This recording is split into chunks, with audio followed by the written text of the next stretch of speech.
வசந்த் ரவியோட இந்திரா மூவிக்கு சென்சார்ல யூஏ சர்டிபிகேட் கொடுத்திருக்காங்க.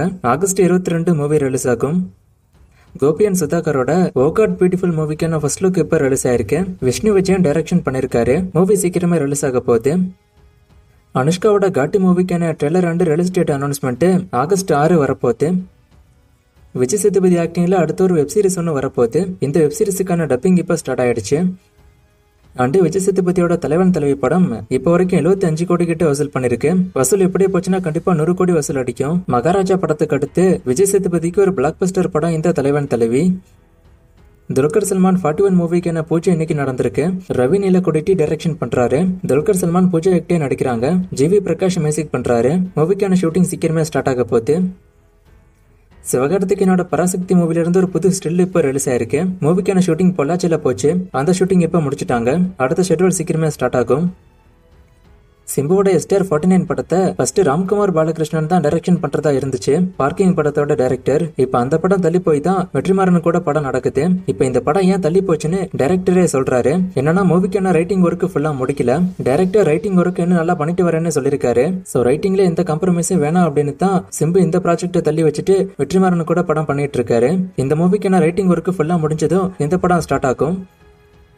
ரீசெண்டா அஜித் ஆதிக் ரவிச்சந்திரன் அனிருத் எல்லாம் மீட் பண்ணிருக்காங்க. So AK-64 director almost Adhik Ravichandran தாங்கிறது கன்ஃபார்ம் ஆயிடுச்சு. இப்ப இவங்க மீட் பண்ணதுனால இன்னும் வைரலா இந்த போட்டோ போய்கிட்டு இருக்கு. இவங்க கூட சேர்ந்து சிறுத்தை சிவா அண்ட் AR முருகதாசும் இருந்தாங்க. AK-64 பொறுத்த வரைக்கும் சீக்கிரமா அனௌன்ஸ்மெண்ட் வரப்போகுது. அனௌன்ஸ்மெண்ட் வந்து கொஞ்ச நாள்லயே ஷூட்டிங் ஸ்டார்ட் ஆயிட்டோம். ரீசெண்டா ஒரு விஷயம் கூலி படம் பத்தி ரொம்ப வைரலா போய்கிட்டு இருக்கு. என்னன்னு பாத்தீங்கன்னா கூலி ஒரு சயின்ஸ் ஃபிக்ஷன் மூவின்னு சொல்லப்படுது. சத்யராஜோட சீன்ஸ் எல்லாம் வச்சு சொல்றாங்க. ட்ரெய்லர்ல அவரோட சீன்ஸ் மட்டும் கொஞ்சம் நோட் பண்ணீங்கன்னா லைட்டா சயின்ஸ் ஃபிக்ஷன் மாதிரி தோணும். அவர் ஏதோ ஒரு விஷயத்த புதுசா கண்டுபிடிச்சு வச்சிருக்கிற மாதிரி இருக்கு. ஒரு ஃப்ரேம்ல பாத்தீங்கன்னா சத்யராஜ், ஸ்ருதிகாசன், நாகார்ஜுனா இவங்க 3 பேரும் ஒரு மிஷினை எக்ஸ்பெரிமெண்ட் பண்ற மாதிரி இருக்கும். சத்யராஜோட ரூம் பாத்தீங்கன்னா மிஷின் ஆபரேட்டரோட செட்டப்ல இருக்கும். இது போக இந்த ஒரு டயலாக் முக்கியமா சொல்றாங்க. என்னன்னா 30 வருஷமா ஒருத்தனை ஆஃப்லைன்லயே வச்சிருக்கேன்னு சொல்லுவாரு. சோ இதெல்லாம் வச்சு இது ஒரு டைம் டிராவல் மூவி ஆன்லைன்ல சொல்லிட்டு இருக்காங்க. Full and full time travel மூவியா இல்லனாலும் ஒரு சின்ன போர்ஷனாவது டைம் டிராவல் வரும் அப்படின்னு சொல்றாங்க. இது வந்து என்ன பொறுத்த வரைக்கும் உண்மையா இருக்காதுன்னு தான் தோணுது. பட் இது ஆன்லைன்ல வைரலா போன ஒரு விஷயம். உங்ககிட்ட சொல்லணும்னு தோணுச்சு, அதனால சொன்னேன். இது பத்தி உங்க ஒப்பீனியன் என்ன? இது டைம் டிராவல் படமா என்னங்கறத கமெண்ட்ல சொல்லுங்க.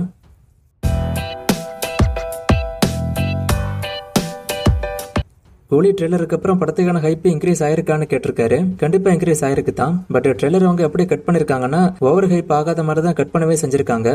லியோ படத்துக்கான மாதிரி ஓவர் ஹைப் ஆக கூடாதுன்னு. சோ த லோகேஷ் நல்லாவே ஹேண்டில் பண்ணிட்டாரு. கூலி ட்ரெய்லர்ல அமீர் கானை ஏன் ரிவீல் பண்ணாங்க? அவரு கேமியோ தானே பண்ணிருக்காருன்னு கேட்டிருக்காரு. நான் இதுக்கு முன்னாடி சொன்ன கமெண்ட்டுக்கு பதில் தான் இதுவும். அமீர் கானோட கேரக்டரை ரிவீல் பண்ணதுக்கு காரணம் அந்த எக்ஸ்பெக்டேஷன்ஸை கம்மி பண்ணதான். அமீர் கானோட கேரக்டர் மட்டும் ட்ரெய்லர்ல காமிக்கலன்னா அது ஒரு தனி எக்ஸ்பெக்டேஷன்ஸா கூட மாறும். மூவில அமீர் கானோட கேரக்டர் எப்படி இருக்க போகுதுன்னு பாக்குறதுக்கு. ஆனா இவங்க லைட்டா ரிவீல் பண்ணதுனால அதுவும் இப்படிதான் இருக்க போகுதுன்னு ஆடியன்ஸ் மைண்ட் செட் பண்ணிப்பாங்க. சோ மூவிக்கான எக்ஸ்பெக்டேஷன்ஸை குறைக்கிறதுக்கான வேலை தான் இது எல்லாமே. ஏன் எக்ஸ்பெக்டேஷன்ஸை குறைக்கணும்னா எக்ஸ்பெக்டேஷன்ஸை கம்மியா வச்சு ஒரு படத்தை பார்க்கும் போது தான் அந்த படம் நல்லா இருக்குங்கிற ஃபீலை கொடுக்கும். எக்ஸ்பெக்டேஷன்ஸ் ஓவரா வச்சு படத்தை பார்த்தா அந்த படம் எவ்வளவுதான் சூப்பரா இருந்தாலும் படம் சுமாரா இருக்கிற ஃபீல தான் கொடுக்கும். ரஜினியோட லாஸ்ட் ஒரு சில மூவிஸ்ல அதர் லாங்குவேஜ் ஆக்டர்ஸ் எல்லாம் இருக்காங்க. ரஜினியோட அதர் லாங்குவேஜ் மார்க்கெட் குறைஞ்சு போச்சான்னு கேட்டிருக்காரு. அப்படியெல்லாம் சொல்ல முடியாது. ரஜினியோட மார்க்கெட் அப்படியே தான் இருக்கு. இது டைரக்டர் அண்ட் ப்ரொடியூசர்ஸோட சாய்ஸ் தான்.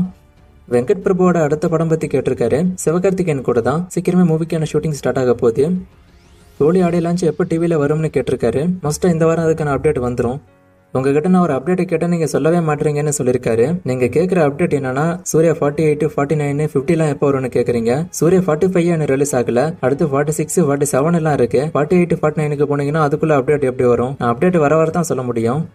கூலி மூவிக்கான பட்ஜெட் என்ன அண்ட் சர்ப்ரைஸ் கேரக்டர் ஏதாச்சும் இருக்குமான்னு கேட்டிருக்காரு.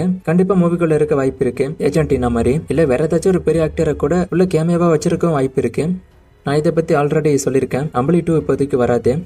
லாஸ்டா போட்ட வீடியோல ஒரு ஃப்ரேமை கொடுத்து கண்டுபிடிக்க சொன்னேன். நிறைய பேர் கண்டுபிடிச்சிங்க. Answer retro. இது இன்னைக்கான ஃப்ரேம். இது எந்த மூவின்னு கண்டுபிடிங்க. இன்னும் நிறைய மூவிஸ்க்கான அப்டேட் கேட்டிருக்கீங்க. இந்த மூவிஸ்க்கான அப்டேட் எல்லாம் நான் அடுத்தடுத்த வீடியோஸ்ல கொடுக்குறேன்.